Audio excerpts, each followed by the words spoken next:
நீதிபதி இளஞ்செழியனுக்கு எதிராக திட்டமிட்டு சேவை நீடிப்பு மறுக்கப்படவில்லை. குறித்த காலப்பகுதியில் சேவை நீடிப்பதற்கான அவசியம் ஏற்பட்டிருக்காது என அமைச்சரவை பேச்சாளர் அமைச்சர் நலிந்த ஜெயதிச தெரிவித்துள்ளார்.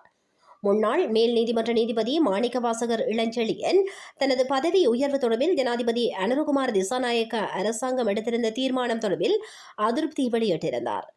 இந்நிலையிலே அமைச்சர் நலிந்த ஜெயதிச மேற்கண்டவாறு குறிப்பிட்டுள்ளதுடன், முன்னாள் மேல் நீதிமன்ற நீதிபதி இளஞ்செழியன் மற்றும் அவரது சேவைகள் தொடர்பில் சமூகத்தில் மதிப்பும் கௌரவமும் காணப்படுகிறது. இவரை போன்று பல அரசு அதிகாரிகள் காணப்படுகின்றனர். சில சந்தர்ப்பங்களில் நீதிமன்ற கட்டமைப்பிற்குள் சேவை நீடிப்புகள் வழங்கப்படும் போது பல விடயங்கள் தொடர்பில் அவதானம் செலுத்தப்பட வேண்டும். சில சந்தர்ப்பங்களில் நீதிமன்ற கட்டமைப்பிற்குள் அடுத்தடுத்த நிலைகளுக்கு பதவி உயர்வு பெற வேண்டியவர்களுக்கு சிக்கல்கள் ஏற்படக்கூடும். அவ்வாறான காரணிகளை அடிப்படையாக கொண்டு அவருக்கு சேவை நீடிப்பு வழங்கப்படாமல் இருந்திருக்கலாம். மாறாக திட்டமிட்டு அவருக்கு சேவை நீடிப்பு வழங்கப்படாமல் இருக்கவில்லை. இது வழமையான நடைமுறையாகும்.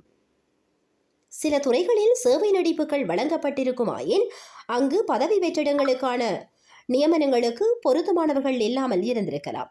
எனவேதான் அங்கு ஓய்வு பெறவிருந்த அதிகாரிகளுக்கு பதவி நீடிப்பு வழங்கப்பட்டிருக்கும் என நலிந்த ஜெயதிச குறிப்பிட்டுள்ளார்.